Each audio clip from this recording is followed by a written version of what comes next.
I did over 100 Facebook ad accounts audits this and last year, and here are 12 weirdest things I saw in the ad accounts. Some are funny, some are very sad. Please make sure you're not doing these. Number 1. There's one ad account that had a predetermined lifetime budget per monthly campaign. Basically, March 80k, April 100k, May 100k. No matter the performance, that campaign was turned off on the last day of the month and a new one was relaunched, often with the same ads. When I asked the founder why is that, he told me that his media buyer told him this is how it's supposed to be because Facebook restarts at the start of the month. You can imagine his reaction when I told him this is not how it works. Number 2. One guy told me he did not have time to check the ad account for more than a month. What's even crazier, the results were somehow okay considering nobody touched anything for such a long time. Do I need to mention how much extra money he could have made if he just did the basic optimization and turned off bad ads and bad ad sets and increased the budget on good ones? That's how you actually maximize the efficiency of Facebook ads, by proper optimization. Number 3. One guy told me that he turns off all of his campaigns at 11 a.m. He saw that performance was better in the morning and he just kept ads active in the morning, not even using day parting, but just manually turning off the campaigns. And he asked me if I do the same. I told him that nobody is doing that and my ads are always active, that Facebook is pretty good at allocating the budget towards the time of the day users would buy. He was super surprised. He thought everybody was doing the same thing as he. Number 4. One guy had all of the ad sets on $20 budget, no matter the results. When I asked why, he told me that someone told him that increasing the budget is gonna mess up the results. And the guy was spending 2-3k a day. Do some ad to calculate the number of active ad sets there. What a wasted opportunity was that ad account. Number 5. One guy told me that he's not adding new ads unless he turns off some other existing ad.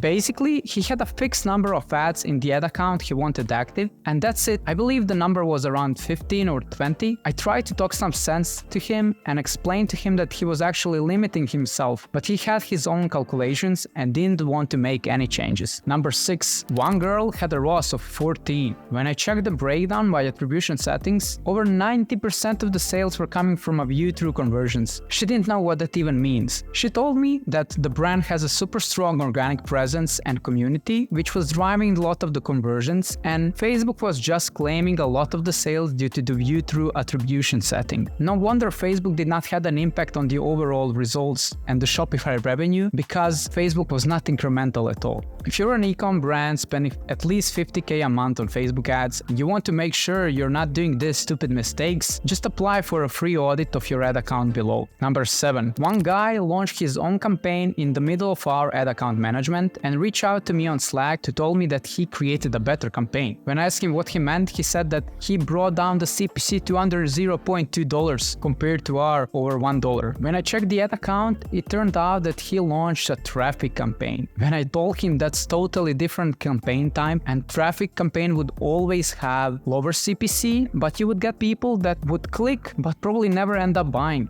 He said it doesn't make sense because CPC is better and he'll take over the ad account management because he will get a better ROAS with a lower CPC. Number 8. When I asked one guy to provide me access to the ad account so I can do the audit, as he said he could not as he doesn't have the access to it. It turned out that his current agency is the owner of the ad account and he never saw anything that was happening in the ad account. They just sent him monthly reports and that's it. This was a major red flag to me, both for the agency and for a brand, but I guess he just didn't know better. 9. One guy had over 50 campaigns. In each campaign, only one ad set. In each ad set, only one ad. Always. Talk about trusting Facebook to properly distribute the budget. This took me back into 2017 and the days of the Michigan method. One guy told me that his Advantage Shopping Plus is crushing. When I checked the percentage cap for existing buyers, it wasn't even set, and Advantage Shopping Plus had ROAS for existing customers over 10 and for new customers under 1. Imagine his facial expressions when I told him why that's not a good thing, and when he thinks that he's doing the prospecting, he was actually just scooping the sales from the existing customers,